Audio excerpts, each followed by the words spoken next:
Hello good evening students. आज का हमारा टॉपिक है types of ulcer and the classification of ulcer. तो इसको डिटेल में डिस्कस करने से पहले हम ये जानना चाहेंगे कि हमने प्रीवियस जो हमारा लेक्चर था उसमें हमने आपको बताया था कि वुंड क्या होता है, साथ ही साथ हमने आपको बताया था अल्सर क्या होता है, और हमने डिस्कस किया था कि वुंड और अल्सर में क्या डिफरेंस होता है। इसको 2 मिनट में रिकॉल कर लेते हैं, फिर टाइप ऑफ अल्सर को डिटेल में डिस्कस करेंगे। वुंड के बारे में हमने आपको बताया था कि जैसे कि हमारी बॉडी है या हमारी बॉडी के अंदर जो इंटरनल ऑर्गन्स होते हैं इनको कवर करने वाली एक कवरिंग एपिथेलियम होती है। क्या होती है? एक कवरिंग एपिथेलियम होती है। जैसे हमारी बॉडी को कवर करती है हमारी स्किन और हमारे इंटरनल ऑर्गन्स को कवर करती है हमारी सरफेस एपिथेलियम और म्यूकोजल एपिथेलियम। बाहर से कवर करेगी सरफेस एपिथेलियम और अंदर से कवर करेगी म्यूकोजल एपिथेलियम। अगर इन कवरिंग एपिथेलियम में कोई भी ब्रेक आ जाता है, ब्रीच आ जाता है, या फिर आप कह दीजिए डिसकंटिन्यूटी क्रिएट हो जाती है, तो इसी को हम क्या बोलते हैं? वुंड बोलते हैं। ठीक है, जैसे आपको मान लीजिए ये आपकी स्किन है, इसमें कहीं कट लग गया तो वो क्या हो गया? एक वुंड क्रिएट हो गया। अब जो ये वुंड होते हैं ये बेसिकली 2 तरह के होते हैं। एक होता है हमारा एक्यूट वुंड। एक्यूट वुंड जो होते हैं वो कम टाइम में हील हो जाते हैं, जैसे 2 वीक्स अप टू 2 वीक्स। ठीक है। दूसरे हमारे होते हैं क्रोनिक वुंड। क्या होते हैं? Chronic wound. क्रोनिक वुंड वो होते हैं जो इजिली हील नहीं होते, कम टाइम में हील नहीं होते, वो ग्रेटर देन 2 वीक्स लेते हैं हील होने में। ठीक है। अब हमको समझना है कि अल्सर क्या होता है। तो बेसिकली जो ये क्रोनिक वुंड्स होते हैं ना, यही अल्सर कहलाते हैं, बट अंडर सम कंडीशंस। ऐसा क्रोनिक वुंड जो नॉन हीलिंग नेचर का है। कैसा है? नॉन हीलिंग नेचर का है, यानी या तो वो हील हो ही नहीं रहा है, अगर हील होता है तो उसकी हीलिंग बहुत स्लो है। क्या है? बहुत स्लो है। तो ऐसा क्रोनिक वुंड जो नॉन हीलिंग नेचर का है और अगर हील होता है तो उसकी हीलिंग बहुत स्लो है, और साथ ही साथ इसमें टिश्यू का लॉस हुआ है। क्या हुआ है? इसमें टिश्यू का लॉस हुआ है। तो ऐसे क्रोनिक वुंड को हम क्या बोलेंगे? अल्सर बोलेंगे। तो अल्सर क्या है? अल्सर वो क्रोनिक वुंड्स हैं जो या तो नॉन हीलिंग नेचर के होते हैं या फिर इनकी हीलिंग बहुत स्लो होती है। साथ ही साथ इनमें क्या होता है? टिश्यू का लॉस होता है। कितना लॉस होता है? आपकी एपिडर्मिस जो होती है वो कंप्लीटली लॉस्ट हो जाती है, और सम पार्ट ऑफ डर्मिस भी इसमें क्या होता है? लॉस्ट होता है। तो this was the difference between the wound and ulcer. अब हम अल्सर के टाइप्स डिस्कस करना चाह रहे हैं। ध्यान से सुनिए, ये जो मैंने क्लासिफिकेशन किया है ना, ये पैथोलॉजिकल बेसिस पे किया है। Keep it in your mind कि ये क्लासिफिकेशन इटियोलॉजी के बेसिस पे नहीं है। इटियोलॉजी का मतलब होता है कॉज, कि अल्सर को करने वाला कॉज क्या था, और पैथोलॉजिकल बेसिस का मतलब ये है कि जब ये अल्सर क्रिएट हुआ तो इसके अंदर क्या पैथोलॉजिकल चेंजेस आए, क्या स्ट्रक्चरल चेंजेस आए। ठीक है, उस एरिया में जहां अल्सर हुआ है वहां क्या स्ट्रक्चरल चेंजेस आए, दैट इज पैथोलॉजिकल बेसिस। ठीक है, तो हम अल्सर को 2 पार्ट्स में डिवाइड कर देते हैं, इसके 2 क्लासिफिकेशन कर देते हैं। एक है हमारा स्पेसिफिक अल्सर और एक है हमारा नॉन स्पेसिफिक अल्सर। तो स्पेसिफिक अल्सर क्या होते हैं? स्पेसिफिक अल्सर वो अल्सर होते हैं, जैसे नाम बता रहा है स्पेसिफिक, तो इनके पास क्या होती है? एक कैरेक्टरिस्टिक हिस्टोपैथोलॉजी होती है। 2 चीजें हम बता रहा हूं स्पेसिफिक अल्सर में। एक तो ये है कि इनको जो करने वाला जो एजेंट है वो स्पेसिफिक है, या तो ये किसी इंफेक्शियस ऑर्गेनिज्म से होंगे या किसी डिसीज की वजह से होंगे। तो इनकी इटियोलॉजी तो स्पेसिफिक है कि ये या तो ये किसी इंफेक्शन की वजह से होंगे या किसी डिसीज की वजह से होंगे। बट उससे ज्यादा खास बात जो है, जो हमारी मेन क्लासिफिकेशन का जो हमारा बेसिस है, वो ये है कि इनके पास एक कैरेक्टरिस्टिक हिस्टोपैथोलॉजी होगी। जैसे कि मान लीजिए अगर टीबी का बैक्टीरिया है और उसने कोई अल्सर किया है, तो उस अल्सर की एक अपनी कैरेक्टरिस्टिक हिस्टोपैथोलॉजी होगी। वहां पे जो स्ट्रक्चरल चेंजेस आएंगे उस अल्सर के अंदर, जैसे मान लीजिए मैं वही कहना चाह रहा हूं कि जैसे मान लीजिए टीबी का बैक्टीरिया आया और उसने ट्यूबरकुलस अल्सर किया। क्या किया? ट्यूबरकुलस अल्सर किया। तो इस ट्यूबरकुलस अल्सर की अपनी एक अलग कैरेक्टरिस्टिक होगी। जब आप उससे सैंपल उठा के जब आप माइक्रोस्कोप के अंदर देखोगे तो आपको एक कैरेक्टरिस्टिक हिस्टोपैथोलॉजी देखने को मिलेगी, एक कैरेक्टरिस्टिक स्ट्रक्चरल चेंजेस देखने को मिलेंगे। ठीक है, जिसकी हेल्प से आप पता कर पाएंगे कि ये इस ट्यूबरकुलोसिस के बैक्टीरिया के द्वारा हुआ है अल्सर। ठीक है, तो स्पेसिफिक अल्सर वो अल्सर होते हैं जिनका जो कॉज है वो भी स्पेसिफिक है, यानी किसी इंफेक्शन या किसी डिसीज की वजह से होंगे। साथ ही साथ इनकी एक कैरेक्टरिस्टिक हिस्टोपैथोलॉजी होगी, जिसकी हेल्प से आप लेबोरेटरी में जाके इनको डायग्नोस भी कर पाएंगे। ठीक है, इनके एग्जाम्पल जो है वो है जैसे इन्फेक्टिव अल्सर, जितने भी इन्फेक्टिव अल्सर है, ट्यूबरकुलोस अल्सर हुआ आपका, जो सिफिलिस बीमारी होती है उसमें जो सिफिलिटिक अल्सर होते हैं वो, मिलेनियस अल्सर, बेजिंस अल्सर, ये सब क्या है? स्पेसिफिक अल्सर है। साथ ही साथ जितने आपके मैलिग्नेंट अल्सर होते हैं, मैलिग्नेंट अल्सर मतलब वो अल्सर जो मेटास्टेसिस शो करते हैं। मेटास्टेसिस शो करते हैं इसका मतलब ये है कि अभी अल्सर इस जगह पे था, फिर यहां से माइग्रेट होकर दूसरे पार्ट पे होने लगा, फिर वहां से माइग्रेट होकर तीसरे पार्ट पे होने लगा। जो मेटास्टेसिस शो करते हैं एक जगह से दूसरी जगह पहुंच जाते हैं। तो जो मैलिग्नेंट अल्सर है वो है मार्जिनल अल्सर और रोडेंट अल्सर। ठीक है, मार्जिनल अल्सर एक तरह का स्क्वेमस सेल कार्सिनोमा है और रोडेंट अल्सर जो है वो बेसल सेल कार्सिनोमा है। इनके बारे में आगे चल के बहुत डिटेल में डिस्कस करेंगे। अभी हम बात करते हैं नॉन स्पेसिफिक अल्सर के बारे में। तो नॉन स्पेसिफिक अल्सर जैसा कि अपने नाम से बता रहे हैं कि ना तो इसकी इटियोलॉजी स्पेसिफिक है और ना ही इसकी जो हिस्टोपैथोलॉजी है वो स्पेसिफिक है। कहने का मतलब ये है कि इसको जो कॉज करने वाला एजेंट है वो ही स्पेसिफिक नहीं है। स्पेसिफिक इसलिए नहीं है क्योंकि ऐसा हो सकता है कि कई सारे फैक्टर मिलके इस अल्सर को कॉज कर रहे हो, या फिर ये जो अल्सर हो रहा है इसका रीजन हमें पता ही ना हो, इडियोपैथिक हो। बात समझ में आ रही है? तो नॉन स्पेसिफिक अल्सर ना तो इनकी इटियोलॉजी स्पेसिफिक है और ना ही इनकी हिस्टोपैथोलॉजी स्पेसिफिक है, ना तो हमें इनका एग्जैक्टली कॉज पता है। मल्टीपल फैक्टर है उनकी वजह से अल्सर हो रहा है, या फिर अल्सर हो रहा है लेकिन हमें एग्जैक्टली पता ही नहीं है कॉज क्या है इसका, इडियोपैथिक है। बात समझ आई? साथ ही साथ जब हम इन अल्सर की हिस्टोपैथोलॉजी देखेंगे, उसका बायोप्सी करके उसका टिश्यू निकाल के माइक्रोस्कोप के अंदर देखेंगे, तो हमें कोई कैरेक्टरिस्टिक कोई स्पेशल हिस्टोपैथोलॉजी नहीं देखने को मिलेगी। हमें देखने को मिलेगा कि ये जितने भी अल्सर हुए हैं इनके पीछे एक कॉमन फिनोमेना चला था, और वो कॉमन फिनोमेना क्या थे? या तो ये ट्रॉमा की वजह से हुए थे अल्सर, या ये ischaemia, reduced in the blood supply, reduced in the oxygen and the food nutrients, उसकी वजह से हुआ है, या फिर न्यूरोपैथी की वजह से हुआ है, नर्व डैमेज की वजह से हुआ है। तो आप जितने भी नॉन स्पेसिफिक अल्सर देखेंगे तो या तो उनकी कॉज पता नहीं होंगे, या फिर वो या फिर एक सिंपल सेम पैटर्न फॉलो कर रहे होंगे, या तो वो ट्रॉमा की वजह से हुए होंगे, या इस्केमिया ब्लड सप्लाई रिड्यूस होने की वजह से हुए होंगे, या न्यूरोपैथी नर्व डैमेज की वजह से हुए होंगे। ठीक है, जो नॉन स्पेसिफिक अल्सर के टाइप्स हैं वो है आर्टेरियल अल्सर, वीनस अल्सर। ये दोनों को मिला के हम बोलते हैं वस्कुलर अल्सर। क्या बोलते हैं? Vascular ulcer. ठीक है, इसके अलावा हमारे हैं neuropathic ulcer, atrophic ulcer, diabetic ulcer, traumatic ulcer, decubitus ulcer और pressure sore, peptic ulcer and the aphthous ulcer और कैंकर सोर। एप्थस अल्सर और कैंकर सोर को हम मुंह के छाले जो होते हैं वो बोलते हैं। ठीक है, तो ये जो है हमारे क्या है? नॉन स्पेसिफिक अल्सर है। इस लेक्चर में मैं आपको नॉन स्पेसिफिक अल्सर को बहुत डिटेल में डिस्कस करूंगा। नेक्स्ट लेक्चर में हम अपने इन स्पेसिफिक अल्सर को डिस्कस करेंगे। तो स्टार्ट करते हैं सबसे पहले अपने आर्टेरियल अल्सर के साथ। ठीक है, तो चलिए स्टार्ट करते हैं। आर्टेरियल अल्सर क्या होता है? तो जैसा कि अपने नाम से बता रहे हैं, ये कहां अराइज हुआ होगा? आर्टरीज से अराइज हुआ होगा। क्यों अराइज हुआ है? क्योंकि आर्टरी जो हो गई है वो ब्लॉक हो गई है। जो आपकी स्मॉल साइज या मीडियम साइज की जो आर्टरी है वो ब्लॉक हो गई है। ब्लॉक होने की वजह से जो टिश्यूज के पास ब्लड सप्लाई है वो क्या हो गई है? रिड्यूस हो गई है। तो इसका रीजन क्या है? आर्टेरियल अल्सर कहां से अराइज होंगे? आर्टरीज से अराइज होंगे। क्यों अराइज होंगे? क्योंकि जो आर्टरी है स्मॉल साइज और मीडियम साइज वो ब्लॉक हो गई है, जिसकी वजह से टिश्यूज में ब्लड सप्लाई क्या हो गई है? कम हो गई है। अब ये कहां देखने को मिलेंगे? तो ये देखने को मिलेंगे जो दूर दराज की जगह होंगी। जैसे हमारे हट से सबसे दूर क्या है? हमारे पैर, हमारे फीट में भी हमारे फीट की फिंगर्स, टूज हमारे, ठीक है, या फिर हमारे जो अपर लिम में हमारे हैंड है, हमारे हैंड की फिंगर्स हैं, तो ये वहां पाए जाएंगे, वो उस पोजीशन पे पाए जाएंगे जो हमारे हार्ट से बहुत ज्यादा दूरी पे होगी, सबसे ज्यादा दूर पे होगी। तो it most commonly occur in the distant part of the limbs, जैसे हमारे एंकल में, ठीक है, एडी में, फुट में, टूज में, फिंगर्स में और डिजिट्स में, यानी कि ये हमारी जो फिंगर्स होती हैं हाथ की और पैर की वहां पे, और जो डिजिट्स होती हैं वो इतनी सीवियरली अफेक्टेड होती हैं कि वहां पे गैंग्रीन क्रिएट हो जाता है। गैंग्रीन मतलब वहां पे जो फूड की सप्लाई नहीं हो पाती, ऑक्सीजन की सप्लाई नहीं हो पाती, तो उस एरिया की टिश्यू की जो होती है वो क्या होने लगती है? डेथ होने लगती है, और वो एरिया सड़ने लगता है। तो हम कहते हैं कि वो जो डिजिट्स होती हैं वो कैसे हो जाती हैं? गैंग्रीनस हो जाती हैं।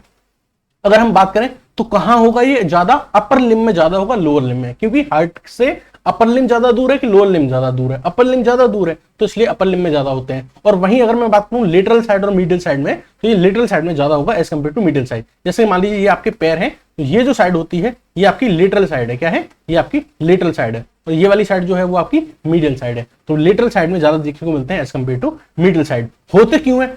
रीजन वही था कि आपकी जो आर्टरी है वो ब्लॉक हो रही है। अब आर्टरी ब्लॉक होने के बहुत सारे रीजंस हो सकते हैं, बहुत सारी डिसीज हो सकती हैं, जैसे कि atherosclerosis, burger disease, embolism, Reynolds phenomena, vasculitis, ऐसी जो बीमारियां हैं जिनकी वजह से आपकी आर्टरी ब्लॉक होती हैं और आपके टिश्यूज पे प्रॉपर ब्लड और ऑक्सीजन सप्लाई नहीं पहुंच पाती, उसकी वजह से आर्टेरियल अल्सर क्रिएट होते हैं। अगर इसके मैकेनिज्म को मैं समझना चाहूं तो आप ये देखिए, चार्ट समझिए। जैसे मान लीजिए एथेरोस्क्लेरोसिस का एग्जांपल ले लेते हैं। उसमें क्या होती है कि आपकी जो आर्टरी होती है, आर्टरी का ये जो पाथ होता है, ये क्या होता है, नैरो हो जाता है।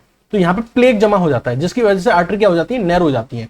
तो नैरो हो जाती है तो आर्टेरियल ऑब्स्ट्रक्शन क्रिएट हो जाता है, जिसकी वजह से जो इसके अंदर ब्लड फ्लो हो रहा होता है वो क्या हो जाता है, रिड्यूस हो जाता है। अमाउंट ऑफ ब्लड फ्लो क्या हो जाता है, रिड्यूस हो जाता है, जिसकी वजह से आपके जो टिश्यू होते हैं उनके पास प्रॉपर ब्लड सप्लाई नहीं पहुंच पाती। प्रॉपर ब्लड सप्लाई नहीं पहुंचेगी तो ऑक्सीजन भी नहीं पहुंचेगा और फूड भी नहीं पहुंचेगा। तो अगर टिश्यूज में ऑक्सीजन और फूड नहीं पहुंचेगा तो उस टिश्यू में क्या होने लगेगी, डेथ होने लगेगी, उस टिश्यू की नेक्रोसिस होने लगेगी। ठीक है, अब उस एरिया में टिश्यू की डेथ होने लगेगी तो उस एरिया की जो स्किन है उसमें ब्रेक डाउन हो जाएगा और अल्सर का फॉर्मेशन हो जाएगा। और ऐसे अल्सर को हम क्या बोलते हैं, आर्टेरियल अल्सर बोलते हैं। क्या बोलते हैं, आर्टेरियल अल्सर बोलते हैं। अब जो ये आर्टेरियल अल्सर होते हैं ये कैसे होते हैं, ये पेनफुल होते हैं। ये कैसे होते हैं, पेनफुल होते हैं। और यहाँ पे क्या होती है, टेंडर सूजन आ जाती है। जहां पे आर्टेरियल अल्सर क्रिएट होगा वहां पे क्या आ जाएगी, सूजन आ जाएगी। और इनकी क्या होती है, पंच्ड आउट एजेस होती हैं। अगर आपने मेरा प्रीवियस वीडियो लेक्चर देखा है तो मैंने आपको वहां एजेस ऑफ अल्सर बताया था। तो यहाँ पे जो एज होगी अल्सर की वो इस तरह की होगी, कैसी होगी, पंच्ड आउट एजेस होंगी अल्सर की। और ये जो अल्सर है, ये बात सही है कि वीनस अल्सर जो वेन में क्रिएट होता है, दो तरह के अल्सर पढ़े थे ना अभी थोड़ी देर पहले हमने, एक आर्टेरियल अल्सर और एक वीनस अल्सर। तो हमने आपको बताया था कि वीनस अल्सर ज्यादा कॉमन होते हैं as compare to arterial ulcer के। लेकिन ये बात तो सही है कि आर्टेरियल अल्सर कम होते हैं as compare to venous ulcer के। लेकिन अगर मैं पेन की बात करूं ना तो पेन इनमें ज्यादा होता है, भले ही कम पाए जाते हैं लेकिन दर्द बहुत देते हैं। तो जो आर्टेरियल अल्सर होते हैं ये लेस कॉमन होते हैं वीनस अल्सर से, बट पेनफुल ज्यादा होते हैं और ये हील होने में भी क्या लगाते हैं, बहुत ज्यादा टाइम लगाते हैं, हार्ड टू हील होते हैं। अगर अल्सर की बात करें तो ये अल्सर जो होते हैं वो डीप होते हैं। आपको पता है आर्टरी जो होती है वो डीप सीटेड होती है, आर्टरी अंदर की तरफ होती है, वेन ऊपर की तरफ होती है। तो आप जो देखते हैं ना, आपको जो दिख रही होती है यहाँ पे ये वेन्स होती हैं, आर्टरी डीप सीटेड होती है। तो अगर आर्टरी डीप सीटेड है और ये अल्सर आर्टरी की वजह से हुआ है तो ये अल्सर भी कैसा होगा, डीप अल्सर होगा। और ये क्या इतना डीप होगा कि ये हमारी जो डीप फेसिया है उसको भी क्या कर देगा, डिस्ट्रॉय कर देगा। अगर आपने अपनी स्किन की कवरिंग पढ़ी है तो आपको पता है पहले सुपरफिशियल फेसिया होता है, उसके बाद डीप फेसिया होता है। तो ये अल्सर डीप फेसिया तक पहुंच जाता है और डीप फेसिया को जाके क्या कर देता है, डिस्ट्रॉय कर देता है। इतना डिस्ट्रॉय कर देता है कि आपको टेंडन्स दिखने लगते हैं, आपको मसल्स दिखने लगती हैं और आपको अंदर की जो बोन्स होती हैं वो भी दिखने लगती हैं। ठीक है, और अगर जब ये टेंडन आपको दिखने लगेगा तो वहां पे आपको ग्रीनिश आपको एरिया देखने को मिलेगा और वहां पे पस का भी एक्युमुलेशन देखने को मिलेगा। अगर आप इसके मैनेजमेंट की बात करें तो मैनेजमेंट में आपको कुछ इन्वेस्टिगेशन करनी पड़ेगी। इन्वेस्टिगेशन में आप करेंगे आर्टेरियल डॉपलर एंजियोग्राम, ये पता करने के लिए कि जो एक्सटेंट ऑफ ऑक्लूजन है वो आर्टरी में वो कितना है, कितना ब्लॉकेज है आर्टरी में। आप लिपिड प्रोफाइल चेक करेंगे ताकि ये पता करने के लिए कि जो ब्लड वेजल्स हैं उनकी चारों तरफ कोलेस्ट्रॉल वगैरह तो नहीं जमा हो गया है। साथ ही साथ हम ब्लड शुगर भी चेक करेंगे, क्योंकि हाइपरग्लाइसीमिया की वजह से, डायबिटीज की वजह से भी क्या होता है, हमारी आर्टरीज डैमेज होती हैं। वहीं बात करें ट्रीटमेंट की तो हम ऐसी ड्रग्स देंगे जो वैसोडाइलेटर की तरह काम करेंगी, जिसकी वजह से हमारी जो ब्लड वेजल्स है उनका साइज बढ़ जाएगा और हमारा इजीली ब्लड फ्लो हो पाएगा। और हम आर्टेरियल सर्जरी करेंगे when it's needed. So here you can see in the diagram pic of arterial ulcer. Okay, so this was all about the arterial ulcer. Now we will discuss about the venous ulcer. देखो Venus ulcer को ना हम varicose ulcer भी बोलते हैं और gravitational ulcer भी बोलते हैं। क्यों बोलते हैं अभी बताते हैं। पहले आप ये समझिए कि ये अल्सर होता क्यों है। तो इसका होने का जो रीजन है वो ये है chronic Venus insufficiency. Very important. इसका क्या मतलब है, क्रोनिक वीनस इनसफिशियंसी का मतलब ये है कि आपका जो ब्लड है ना वो वापस आपके हार्ट के पास नहीं पहुंच पा रहा। देखो हार्ट से ब्लड कहां जाता है, बॉडी ऑर्गन्स में, बॉडी ऑर्गन्स में, और बॉडी ऑर्गन से इसको वापस कहां आना होता है, हार्ट के पास आना होता है। तो ये जो बॉडी ऑर्गन से जो ब्लड है ये वापस हार्ट के पास नहीं आ पा रहा। क्यों नहीं आ पा रहा है, इसके कई सारे रीजन हो सकते हैं। जैसे कि मान लीजिए ये पर्सन है, ये इसके लेग्स हैं, इस पर्सन के लेग्स हैं और ये बहुत लंबे टाइम से खड़े रहने का काम करता है। मान लो ये सिक्योरिटी गार्ड है, ठीक है, और ये बहुत लंबे टाइम तक खड़ा रहता है। तो आपको पता है कि यहां पे क्या है, ये लेग्स है हमारे और हार्ट हमारा ऊपर की तरफ है, यहां पे हार्ट है हमारा। तो ब्लड नीचे से ऊपर जाएगा ना, तो ये अगेंस्ट ग्रेविटी जाएगा, अगेंस्ट ग्रेविटी जाएगा। और अगेंस्ट ग्रेविटी तभी जा पाएगा ना जब पीछे से पुल आ रहा हो, पीछे से जो आर्टेरियल प्रेशर होता है उसका पुल आ रहा होगा तभी ऊपर जाएगा। ठीक है, साथ ही साथ यहां पे क्या होती है, वेन्स जो होती हैं उसमें वॉल्व्स होती हैं, वो वॉल्व्स इसको पुश करके बंद हो जाती हैं, पुश करके बंद हो जाती हैं। तो अगर पीछे से प्रेशर नहीं आ रहा है सही तरीके से, या फिर ये जो आपकी वॉल्व्स हैं ये सही से काम नहीं कर रही हैं, ये सही से उसको पुश करके बंद नहीं हो रही हैं, या फिर ऐसा हो सकता है कि यहाँ पे कोई थ्रोम्बस जमा हो गया हो, यहाँ पे कोई ब्लड क्लॉट जमा हो गया हो, जिसकी वजह से अब ये जो ब्लड है ये ऊपर वापस हार्ट के पास नहीं जा रहा है, ये यहीं पे एक्यूमुलेट हो रहा है, ये यहीं पे एक्यूमुलेट हो रहा है। अगर यहीं पे एक्यूमुलेट होगा तो यहाँ पे क्रिएट होगा हाइपरटेंशन, यहाँ पे ब्लड प्रेशर जो होगा वो क्या हो जाएगा, ज्यादा हो जाएगा। और ब्लड प्रेशर जब ज्यादा हो जाएगा तो यहाँ पे जो ब्लड के कंपोनेंट है, जो ब्लड की प्रोटीन्स है, वो निकल निकल के बाहर आ जाएंगे। क्या आ जाएंगे, बाहर आ जाएंगे। बात समझ आ रही है? तो क्रोनिक वीनस इनसफिशियंसी, ब्लड वापस नहीं जा रहा है, इसकी वजह से क्या हो रहा है, उस एरिया में हाइपरटेंशन क्रिएट हो रहा है। हाइपरटेंशन क्रिएट होने की वजह से जो आपकी कैपिलरी है, जो ब्लड कैपिलरी है, वो फूल जा रही है। फूल जा रही है तो उनके जो छेद है उनका साइज बढ़ता जा रहा है, और बढ़ता जा रहा है तो ये जो ब्लड के कंपोनेंट्स हैं, जो प्रोटीन्स हैं, ये आसपास के एरिया में लीक हो जाते हैं।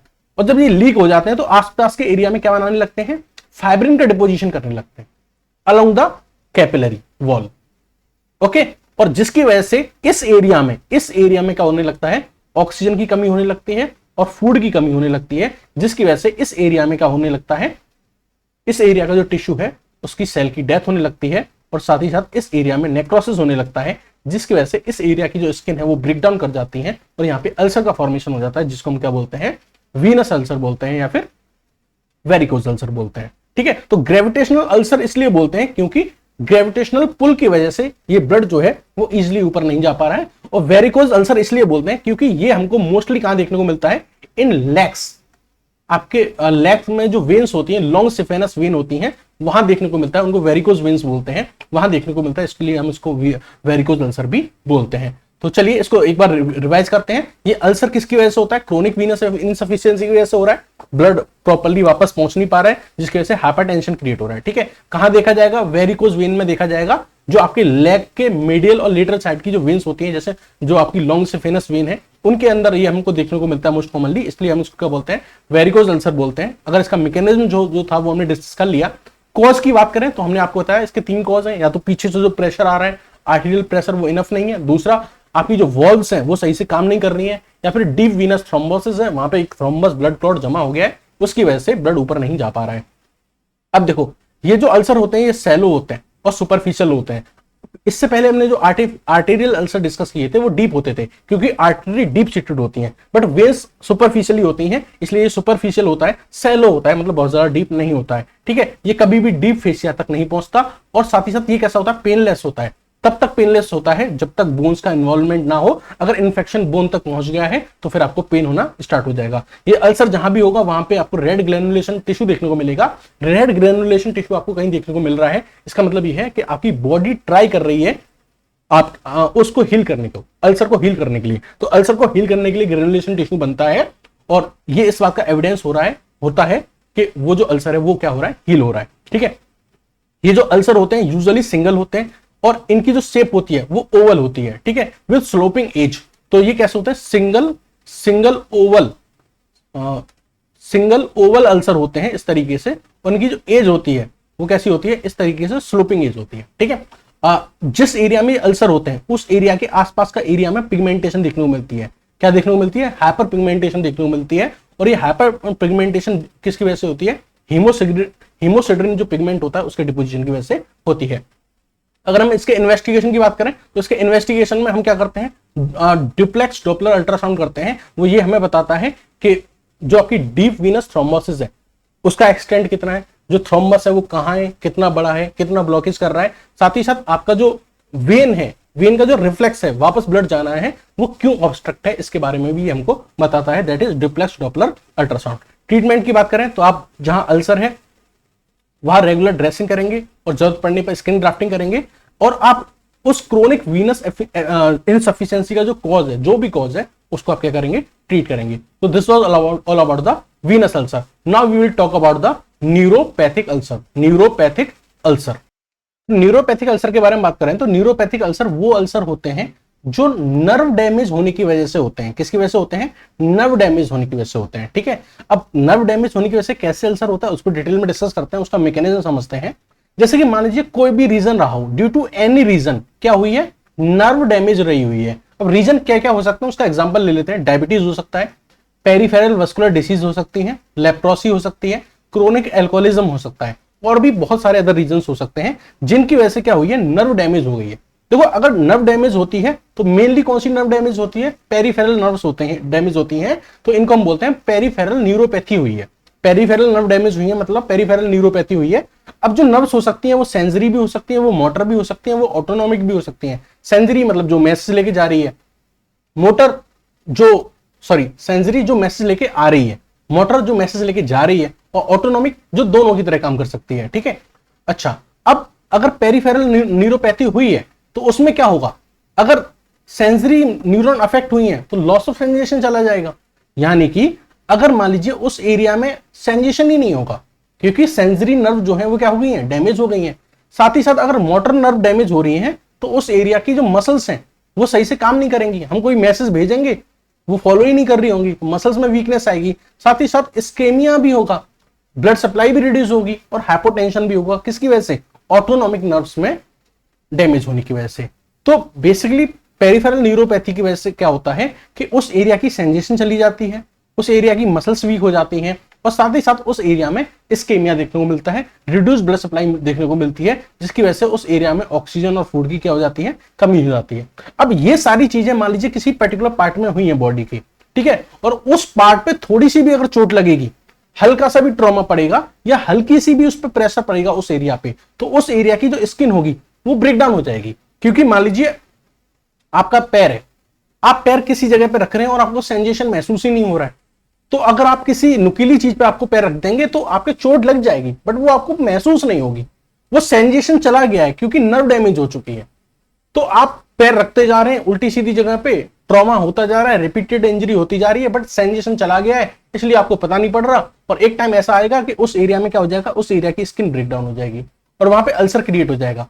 अल्सर क्रिएट हो जाएगा तो फिर वहां पे जो अदर बैक्टीरियाज है, अदर इन्फेक्शन है वो डेवलप होने लगेंगे, जिसको हम सेकेंडरी इन्फेक्शन बोलेंगे, जिसकी वजह से वो जो अल्सर होगा वो कैसा हो जाएगा, क्रोनिक हो जाएगा और कैसा हो जाएगा, नॉन हीलिंग टाइप का हो जाएगा। जितने भी न्यूरोपैथिक अल्सर हैं उनका मैकेनिज्म यही रहेगा, क्या रहेगा, यही रहेगा कि वहां पे न्यूरोपैथी होगी, नर्व डैमेज होगी, नर्व तीनों में से कोई भी डैमेज हो सकती है, तो उसकी वजह से क्या होगा, उस एरिया का सेंसेशन चला जाएगा, मसल वीक हो जाएंगी और उस एरिया में ब्लड सप्लाई क्या हो जाएगी, रिड्यूस हो जाएगी। अब उस एरिया में जरा सी भी चोट लगेगी, जरा सा भी उस पर प्रेशर पड़ेगा तो आपको फील तो होगा नहीं, और जब यही चीज रिपीट होने लगेगी तो उस एरिया की स्किन ब्रेकडाउन हो जाएगी, उस एरिया में सेकेंडरी इंफेक्शन होने लगेगा, जिसकी वजह से वो जो अल्सर है वो क्रोनिक हो जाएगा और क्या हो जाएगा, नॉन हीलिंग अल्सर में कन्वर्ट हो जाएगा। So this was all about the neuropathic ulcer.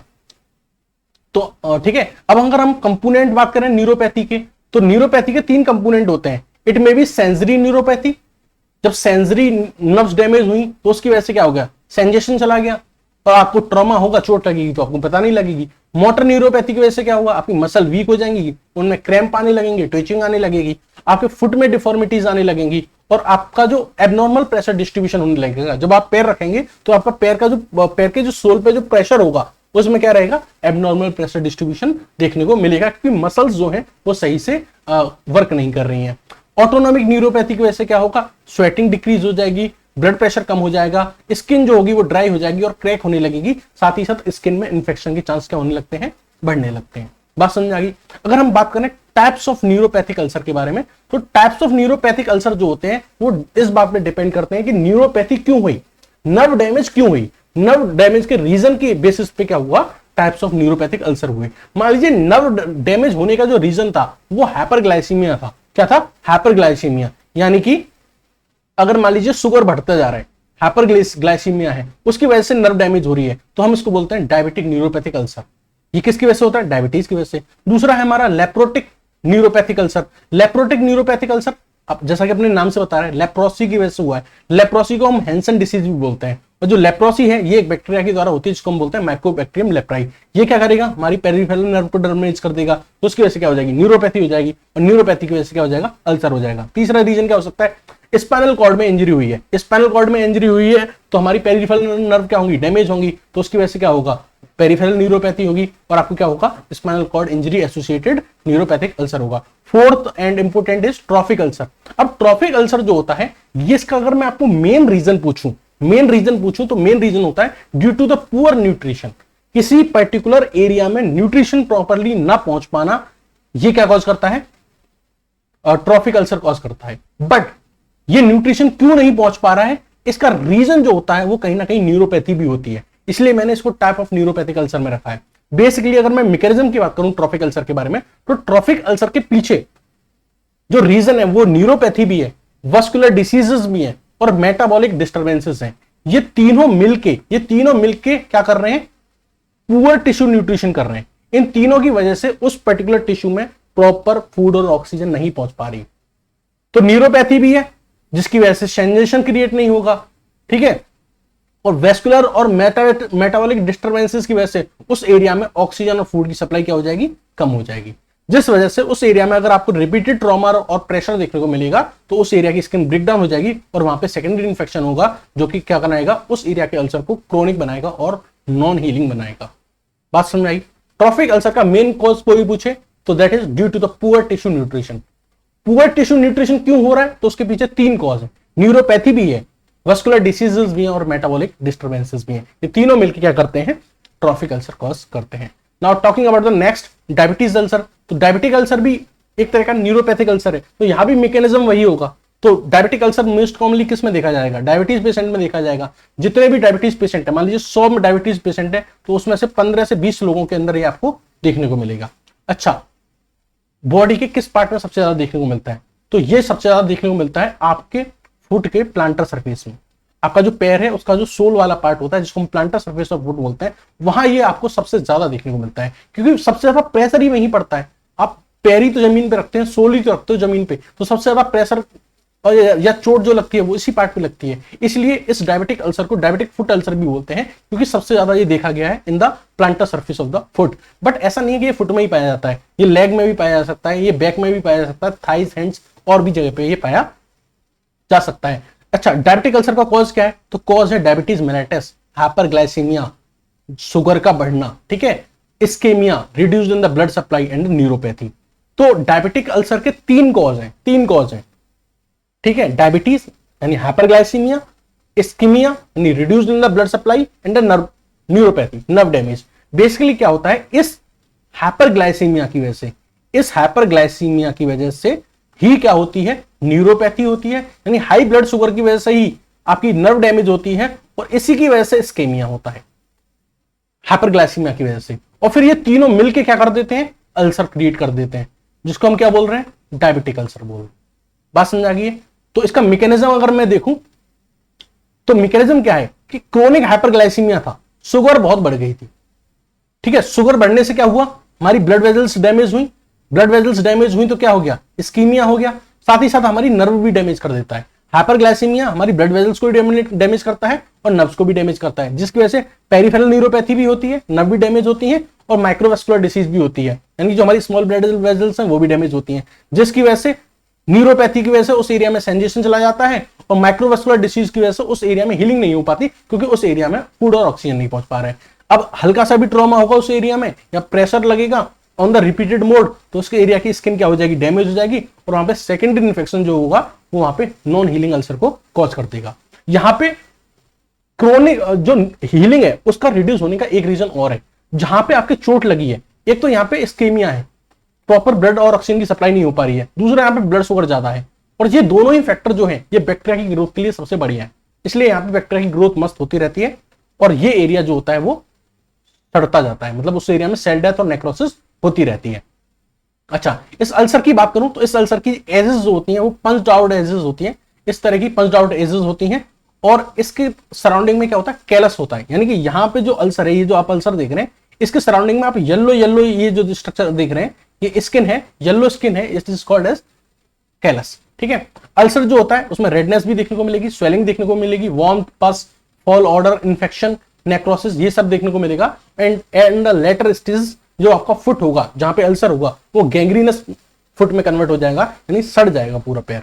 Ulcer जो होता है ये पेनलेस होता है। पेनलेस क्यों होते हैं? देखो, जितने भी न्यूरोट्रॉफिक अल्सर होंगे ना वो पेनलेस होंगे, क्योंकि किसकी वजह से हुए हैं, न्यूरोपैथी की वजह से। नर्व डैमेज हो गई है और नर्व डैमेज होगी तो पेन तो होगा ही ना, होगा ही नहीं। न्यूरोपैथी नर्व डैमेज होगी, पेन नहीं होगा, क्योंकि नर्व की वजह से तो सेंसेशन जाते हैं। तो जितने भी न्यूरोट्रॉफिक अल्सर है उनमें पेन नहीं होता है। अगर मैं ग्रेडिंग और स्टेजिंग की बात करूं डायबिटिक अल्सर की, कि डायबिटिक अल्सर किस स्टेज का है, तो उसकी स्टेजिंग का जो क्लासिफिकेशन दिया था वो दिया था वेगनर अल्सर क्लासिफिकेशन। किसकी हेल्प से दे रहे हैं हम? वेगनर अल्सर क्लासिफिकेशन की हेल्प से। 5 स्टेजेस होती हैं। ग्रेड 0 एकदम फाइन है, कुछ भी नहीं हुआ है, आपका जो पूरा जो फुट है वो इंटैक्ट है। ग्रेड 1 यहाँ पे क्या है, सुपरफिशियली अल्सर क्रिएट होना स्टार्ट हुआ है, बट अगर अभी आपकी जो स्किन की जो कंटिन्यूटी है वो ब्रेक नहीं हुई है, अभी सुपरफिशियली स्टार्ट हो रहा है और अल्सर अभी पेनिट्रेट कर रहा है। ग्रेड 2 में आपकी जो स्किन की जो इंटैक्ट थी वो अब इंटैक्ट नहीं है, ठीक है, डिसकंटिन्यूटी क्रिएट हो गई है, यहाँ पे अल्सर क्रिएट हो गया है और ये अंदर जा रहा है और अंदर किसको इन्वॉल्व कर रहा है, टेंडन्स को इन्वॉल्व कर रहा है, मसल्स को इन्वॉल्व कर रहा है। ग्रेड 3 ये डीप अल्सर है, यहां पे क्या होगा, अब आपकी बोन्स भी इन्वॉल्व हो जाएंगी और ऑस्टियोमाइलाइटिस होने लगेगी और आपको सेप्सिस होने लगेगी, ये इन्फेक्शन अब जॉइंट्स में फैलने लगेगा, ठीक है। स्टेज 4 लोकलाइज्ड गैंग्रीन, जहां पे अल्सर हुआ था उस एरिया की जो सेल या टिश्यू जो थे उनकी सबकी डेथ हो जाएगी और वहां पे गैंग्रीन होने लगेगा, वो एरिया सड़ने लगेगा, ठीक है। ग्रेड 5 पूरा का पूरा पैर, अब तक तो ये था कि जहां अल्सर क्रिएट हुआ था, अब ये अल्सर आगे फैलेगा तो उस पर्टिकुलर एरिया में, उस कंप्लीट लेग में क्या कर देगा, गैंग्रीन कॉज कर देगा। This is Wagner ulcer classification. Now talking about the diagnosis, तो डायग्नोसिस के लिए आप क्लिनिकल एग्जामिनेशन करेंगे उस पर्सन के फुट का, साथ ही साथ आप उसकी बोन की प्रोबिंग करेंगे, ये पता करने के लिए कि उस बोन में इंफेक्शन तो नहीं पहुंच गया है, ऑस्टियोमाइलिटिस तो नहीं है। साथ ही साथ उस एरिया से टिश्यू का सैंपल उठाएंगे ताकि देखने के लिए उस एरिया में किस किस तरह के इंफेक्शन प्रोपेगेट हो रहे हैं। इमेजिंग एक्सरे करेंगे बोन का असेसमेंट कैलकुलेट करने के लिए और वस्कुलर असेसमेंट करेंगे with the help of Doppler studies कि उस एरिया में ब्लड की सप्लाई प्रॉपर्ली हो रही है कि नहीं, ठीक है। मैनेजमेंट की बात करें तो डायबिटीज की वजह से हुआ है, तो इसलिए सबसे पहले तो शुगर को कंट्रोल करेंगे, उस एरिया का जो मरा हुआ पार्ट है, डेड पार्ट जो है, डेड टिश्यू जो है उस एरिया में उसको रिमूव करेंगे, इन्फेक्शन कंट्रोल करने के लिए एंटीबायोटिक देंगे, उस एरिया पे प्रेशर कम करेंगे, जमीन पे पैर रखने की सलाह नहीं देंगे, ऑफलोडिंग प्रेशर करेंगे, उसके लिए स्पेशलाइज्ड फुटवियर बनाएंगे ताकि उसका, और कास्ट में कवर कर देंगे उसके लेग को ताकि पैर पे प्रेशर ना पड़े। अगर मान लीजिए ब्लड सप्लाई ब्लॉकेज है तो रिवेस्कुलराइजेशन करेंगे और प्रॉपर वुंड करेंगे with the help of dressing and all, ठीक है। Now talking about the last non specific ulcer, that is traumatic ulcer. Traumatic ulcer जैसा कि अपने नाम से बता रहे हैं किसकी वजह से हुआ होगा, ट्रॉमा की वजह से हुआ होगा। अभी ट्रॉमा जो है फिजिकल हो सकता है, ठीक है, केमिकल हो सकता है, किसी ने एसिड डाल दिया हो, इलेक्ट्रिक हो सकता है, बर्न हो सकता है, किसी भी ट्रॉमा या किसी भी इंजरी की वजह से जो अल्सर होता है उसको ट्रॉमेटिक अल्सर होते हैं। ये कहीं भी हो सकता है बॉडी में, जहां मुक्का मार दिया वहीं हो जाएगा, मतलब जहां आप किसी को चाकू मारोगे वहीं हो जाएगा, तो कहीं भी हो सकता है बॉडी में, ठीक है। पेनफुल होता है, सैलो और डीप, ऐसा भी हो सकता है कि बहुत ज्यादा डीप हो, ऐसा भी हो सकता है कम डीप हो, ये तो डिपेंड करता है कि आपने किसकी हेल्प से आपने कट किया है, ठीक है, या किसकी हेल्प से इंजरी हुई है, ठीक है। अगर ये जो अल्सर होगा इसका येलोइश बेस होता है और एराइथमेटोसिस बॉर्डर होता है, यानी कि यहाँ पे ग्रेनुलेशन टिश्यू प्रेजेंट होता है। जो ट्रॉमेटिक अल्सर होते हैं ये हीलिंग अल्सर होते हैं, ये अपने आप को क्या करना चाहते हैं, हील करना चाहते हैं, इसलिए वहां पे आपको ग्रेनुलेशन टिश्यू देखने को मिलेगा जो कैसा होगा, एराइथमेटोसिस होगा, यानी रेड कलर के उसके बॉर्डर होंगे। हीलिंग इनकी यूजुअली 2 वीक तक हो जाती है, अनटिल अनलेस यहाँ पे कोई सेकेंडरी इन्फेक्शन ना क्रिएट हुआ हो। अगर वहां पे सेकेंडरी इन्फेक्शन हो गया है तो ये कैसा हो जाता है, क्रोनिक हो जाता है और नॉन हीलिंग टाइप का हो जाता है। ट्रीटमेंट की बात करें तो डिपेंड करता है ट्रीटमेंट के साइज क्या है, अल्सर का एक्सटेंट कितना फैला हुआ है अल्सर, प्रॉपर आपको ड्रेसिंग करनी है, अगर स्किन ग्राफ्टिंग की जरूरत है तो आपको स्किन ग्राफ्टिंग करनी है। अगर इसके एग्जांपल की बात करूं तो इसका एग्जांपल है फुटबॉलर अल्सर। देखो जो फुटबॉलर होते हैं वो फुटबॉल को हिट करते हैं अपने इस वाले पार्ट से, इसको सिन पार्ट बोलते हैं, क्या बोलते हैं, सिन बोलते हैं। तो यहाँ पे डायरेक्ट फुटबॉल आके हिट करती है तो इस एरिया में क्या हो जाती है, इंजरी हो जाती है, ठीक है, और इस यहाँ पे अल्सर क्रिएट हो जाता है, इसको हम बोलते हैं फुटबॉलर अल्सर। और इस एरिया में सेकेंडरी इन्फेक्शन के चांसेस बहुत ज्यादा होते हैं, और जो सेकेंडरी इन्फेक्शन जो होता है वो होता है स्टेफाइलोकोकस बैक्टीरिया के द्वारा, ठीक है। एक और एग्जांपल की बात करें हम जो ट्रॉमेटिक अल्सर की, वो है प्रेशर सोर और डेक्यूबिटस अल्सर और बेड सोर। देखो ये जो अल्सर होता है ये उन पेशेंट में होता है जो बेड रिडन होते हैं, जो बहुत लंबे टाइम तक बिस्तर पे पड़े हुए हैं, उन्हें बहुत बड़ी बीमारी है, वो बिस्तर से उठ नहीं पा रहे, 2-2, 3-3 महीने तक बिस्तर में पड़े हैं, तो उसकी वजह से क्या होता है, एक प्रोलॉन्ज्ड प्रेशर क्रिएट हो जाता है। मतलब उनका जो बैक वाला पार्ट है जो उस बेड के टच में है, उस एरिया में क्या होता है, एक क्रोनिक प्रोलॉन्ज्ड प्रेशर क्रिएट हो जाता है, ठीक है। अब प्रेशर क्रिएट हो जाता है यानी प्रेशर बहुत लंबी टाइम से वो एरिया क्या है, कंप्रेस है, बेड से जुड़ा हुआ है, तो बहुत प्रोलॉन्ज प्रेशर की वजह से उस एरिया की जो ब्लड वेजल्स होती हैं वो क्या हो जाती हैं, कंप्रेस हो जाती हैं। जब ब्लड वेजल कंप्रेस हो जाती हैं तो उस एरिया में जो टिश्यू परफ्यूजन है वो कम हो जाता है, ब्लड सप्लाई कम हो जाती है, ऑक्सीजन फूड सप्लाई कम हो जाती है, तो उस एरिया की क्या होने लगती है, डेथ होने लगती है, और उस एरिया में नेक्रोसिस होने लगती है, उस एरिया की जो स्किन है वो ब्रेक डाउन हो जाती है और उस एरिया में अल्सर क्रिएट होने लगता है। This is the diagram of pressure ulcer और बेड सोर, ठीक है। So this was all about the non specific ulcer. Non specific ulcer और भी बहुत हैं, जैसे पेप्टिक अल्सर है आपका, जैसे कि आपका एप्थस अल्सर है जिसको हम माउथ सोर बोलते हैं, जैसे आपका ulcer by auto immune disease है, बट हमारे सिलेबस में भी ये नहीं है, बट इनको भी हम पढ़ाएंगे एक डिफरेंट वीडियो बना के। ठीक है, इस वीडियो में हमने आपके सारे नॉन स्पेसिफिक अल्सर कवर किए हैं। In next video we will cover all the specific ulcer. ठीक है, तो ये वीडियो आपको कैसी लगी कमेंट सेक्शन में बताइएगा। Thank you and have a nice day.